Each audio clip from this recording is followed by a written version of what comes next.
Story 1. That gut feeling that everything is in place, like going back to childhood again. Harmony of everything, no rushing, no pressure, no stress, no responsibilities, no doubts. Perfect homeostasis. However, it is hard in a fast-paced world with a lot of stressful situations. Story 2. An all-or-nothing situation or decision. The type where you know your life will change forever depending on how you decide or react. Life or death situation, proposing to your significant other, signing the papers to buy a house, packing a bag and moving cross-country on a whim, and so on. Story 3. Crossing the red line. Let me explain. When I was in basic training, our sergeant took us to the basement for a little workout. He didn't tell us what he wanted to do, so he said we were doing burpees and he was counting. He always counted to 10 and started again at 1. This way, we did 100 burpees in a row. It was tough. I could literally feel the stages of my mind. From 1 to 25. The basic feeling when working out. The first ones were easy, and at 25 I thought, okay, I don't think I can do this for much longer. Pretty much all of us have been there. From 25 to 50, my mind was going totally wild. I looked for a way out. How do I get out of here? Only way out is the doctor. Nah, I'm not sick. I can't go to the doctor. Iquit, iquit, iquit. I could hear myself saying it in my mind over and over again. So loud. But I didn't say a word. From 50 to 100, my mind slowly became still. Such a weird but stunning feeling. Now I knew how much more my body could do. So much more than I'd ever thought. The burpees were still hard, and I could feel my body getting tired. But for my mind, it was okay. It accepted that trying to stop me had no use. That the situation was so important that I kept on. After the 100, I thought I could have done another 100 if I had needed to. I consider this the most important experience of my life, and I often think about it. I never came across that red line, as we called it, again. But if you manage to get over it, as unfit as you might be, it will be rewarding. And since English isn't my first language, excuse any possible mistakes or weird choices of words. Story 4. A loss so profound that it cripples him for an extended period of time.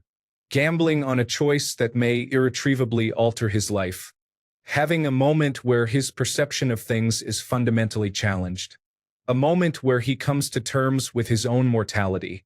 A moment where he experiences his own pinnacle of joy and happiness. A culture completely different from his native one. The absolute relief of not having to exert himself anymore after a truly grueling experience. The rejection of a woman he has spent a long time pining for.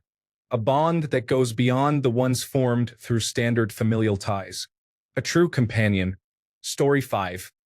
Not necessarily specific to men, but going through a breakup is one of the most devastating things. Yet it forces you to learn from your mistakes and mature. I feel like with every breakup I've experienced, I've learned something new, and I like to think I've improved. And that's the most important thing. Story 6. I'm a younger guy, and I'm sure this will change as I grow older, but accomplishing something you didn't think you could. For me, I got my work truck, an 8,000 to 9,000 pound vehicle, stuck in some soft dirt on a slight slope. I called my boss, and because I was over 150 miles from our main office, he said there wasn't anybody to help me and he would have to look into a tow truck or something. I took it upon myself to put 4x4 on and gather as many branches and debris as I could for traction. Took me a good 20 to 30 minutes to prepare, but actually getting out of the hole felt like it took longer than that, even though it probably only lasted 3 minutes max. I can't describe how it felt, but getting myself unstuck after thinking I was close to flipping my work truck and getting fired was absolutely insane. It made me feel like my hands could reach a little farther and that I was more capable than I let myself think. Story 7. Providing for others in their time of need. Fixed a poor girl's air conditioner that had been broken for over a year. Her family appreciated it. Story is below. I was 22 and dating this nice girl. She didn't have a lot of money and lived in a low-income apartment with her sister and 2 nieces. We went out to dinner and then went back to her place. We stepped inside her place, and it was unbearably hot. She has a difficult landlord who basically doesn't fix anything. Rent is super low, so she doesn't want to cause issues because the landlord has helped her and her sister out a few times in the past. Their air conditioner had been broken for over a year. I turned on her air conditioner, and there were some grinding noises and a blast of hot, unpleasant air. So, I grabbed a flashlight, climbed up on the roof, opened the air conditioner, and saw the problem. The water pump was broken, and the belt spinning the blower had slipped a bit. The washers and screws on the connection points holding the blower were skewed and rusty, causing some grinding. I came back down and told her I would be back in an hour. I drove over to Home Depot and bought a washer, screws and nuts kit, a water pump, some sandpaper, some lubricant, and some cleaner with a total cost of about $40. I returned to her place, climbed back up, disconnected the blower, sanded off all the rust, cleaned the body, fins, and casing, replaced the washers, screws, and nuts, swapped out the water pump, lubricated the ball bearings and friction points, and put everything back together in about 30 minutes. I climbed back down, turned on the air conditioner, and it was as quiet as a mouse. A blast of cold, fresh, clean air came through the vents. The look of appreciation on her face and the feeling that came over me watching her nieces jump around, sing, and dance was something I'll always remember. I've had many moments like that, but for some reason, this one is super fresh in my mind and heart. As a man, there is something primal about providing for others. It fills you with a feeling that you are a man. Story 8. Receiving an unsolicited compliment from a random woman about our appearance. For women, it's a weekly occurrence. For us, it's a once-in-a-decade or even once-in-a-lifetime experience. Story 9. Coming close to achieving your goals only to have them ripped away from you at the last minute. I lost my job due to COVID-19. The advertising agency I worked for eliminated my position completely and likely won't be rehiring it for a long time. I spent the last 10 years working hard, taking multiple jobs to gain experience in this field. I kept applying and trying, only to constantly be rejected. If you're not in the agency world, it's incredibly difficult to come in from the outside.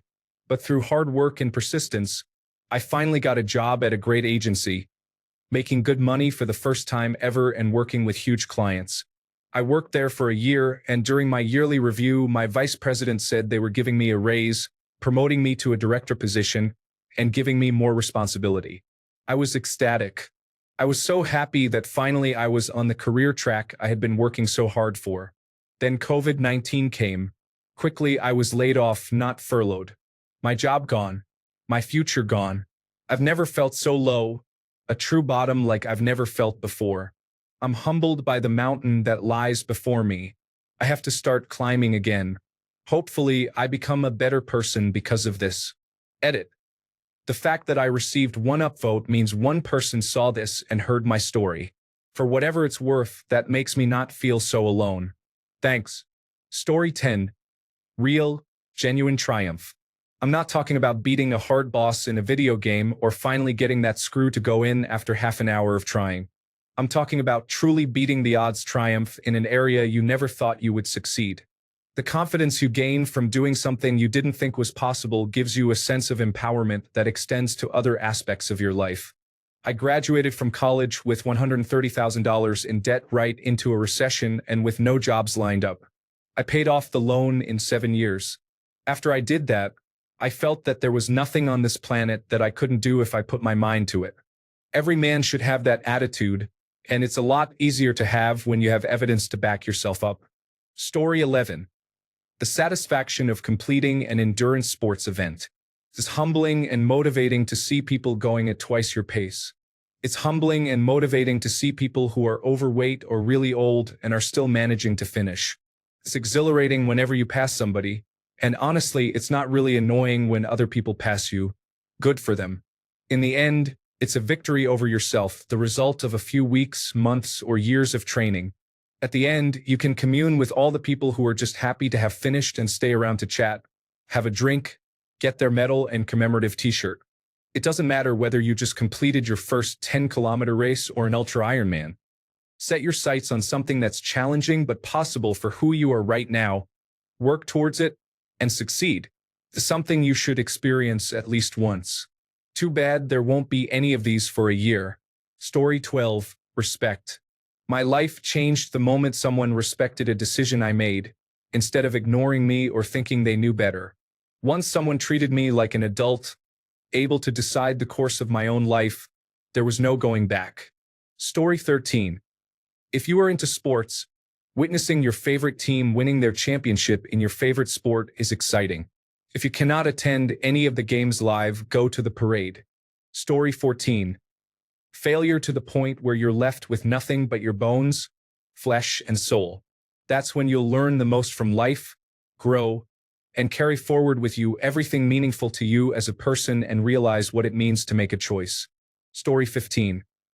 Once you have pretty much raised all your kids, your bills are all paid, you can buy and do stuff you have always wanted, and your job is perfect. This is my life now, and as soon as we get out of quarantine, I will go back to wine tasting, spa days with my wife, and visiting our grandbabies. You all have to have this. Story 16. Creating art, whether it's music, painting, writing, or dance, is terrifying, liberating, and gratifying. Creating something in an art form you've worked hard on and presenting it to an audience will teach you so much about yourself. Story 17. A good woman, not in general but someone specifically meant for him. Or a good man, depending on what you like. Also, just a good, genuine, real friend. Story 18. You need to experience both sides of the coin. Falling in love, followed by getting your heart broken. You need to understand what it feels like to give your heart, soul, and everything to someone. Feeling like you need their presence to be alive, like needing air to breathe. Then, when you least expect it, you need to get your heart broken by the one you love. Experience the feeling of anguish and pain that begins in the middle of your chest and radiates out to every extreme of your body. You gain a lot of wisdom about yourself and life once you've experienced both. Story 19. Consequences of a bad decision all on their own and coming back from that all on their own. Also, coming back from a situation where life just isn't playing fair. Story 20. Being in the wild, face to face with a predator that can kill you. In my humble opinion, most people's view of nature is way too Disney, and finding a moment when you aren't at the top of the food chain is a necessary and humbling experience. Story 21. Getting in a fist fight.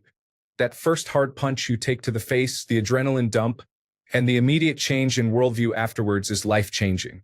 Lots of people advocate violence or threaten others with it, but most have never actually experienced it firsthand. Story 22. Every man needs to experience anything new at least once. Whether that's doing something, eating something, or experiencing something, people who refuse to keep an open mind don't know what they are missing out on. Story 23. A real fight or something that tests your true courage, getting high, marijuana, or mushrooms, a real trip, conscious change in your perception, one real selfless act. In essence, just continually learn and understand, and you'll continue to grow as a man. Story 24. 1. Catching a wild trout. 2. A solo camping or backpacking trip. 3. This will be controversial, but being a father. 4. Sitting outside by yourself listening to 1940s music, smoking and sipping fine whiskey. 5. Failure. 6. Success. 7. A strong psychedelic experience. Heartbreak. 9. An all-nighter playing blackjack or craps and coming out up. 10. Halo 1 start to finish with a good friend. 11. A large, cold bottle of Pliny the Elder. 12. Sex with more than one partner at a time. 13. Traveling to a tropical setting like Costa Rica or Hawaii and eating a lot of fruit. 14. Catch at least one wave either on a surfboard or bodyboard. 15. Have a garden. 16. Own a puppy. Love it for many years. Bury it, repeat. 17. Terminator 2 and Total Recall. 18. Get a degree of any kind. 19. Get your ass kicked. 20. Breaking the rules once in a while, you gotta live. 21. Hone a craft or hobby of any kind. 22. Home and property ownership. 23. The process of asking for help when you need it. 24. No one's ever going to read this. Story 25. This might be an unpopular opinion, But physically defending yourself against a school bully is an option once you've exhausted all other peaceful alternatives. Something like a little scuffle in the locker room at school. You might get in trouble, but now they'll know you will put up a fight and think twice before bothering you again. Story 26. This might get lost in the comments, but I was asked to plan the funeral for a friend of mine who passed. I had to learn everything on the go, but eventually, everything went smoothly. It definitely has me prepared for the next time I or someone I know is in the position to plan. I took note of what I should have done sooner or could have done better. It definitely motivated me to get my affairs in order because you never know how or when you're going to go. Story 27. Gonna put some of my Westworld philosophy on here and say, suffering. This idea is something that helped me get through a period of grief. A friend of mine died when we were young, and I had no idea how to deal with it. Changed me forever. It wasn't until seeing Westworld that I had this breakthrough. The show theorizes that grief and suffering are not irrational mistakes of our minds, but rather essential building blocks of consciousness. The idea is that we are most real when we're suffering so greatly that we question everything. It reveals who we really are and what is important to us, and until we experience that pain, we aren't fully self-aware. It may sound grim, but I find it really comforting. Grief is horrible, but it's not something to run or hide from. It's something that puts us in touch with our reality that we otherwise would not question. Life is blissful until you experience life-changing pain, but that pain can give you insight that others can never understand until they too experience it. It's still up to us to decide what we do with our grief, but it demands to be felt and can make you a better person in the long run. It takes years, a lifetime even, but it's part of what makes us truly conscious and alive.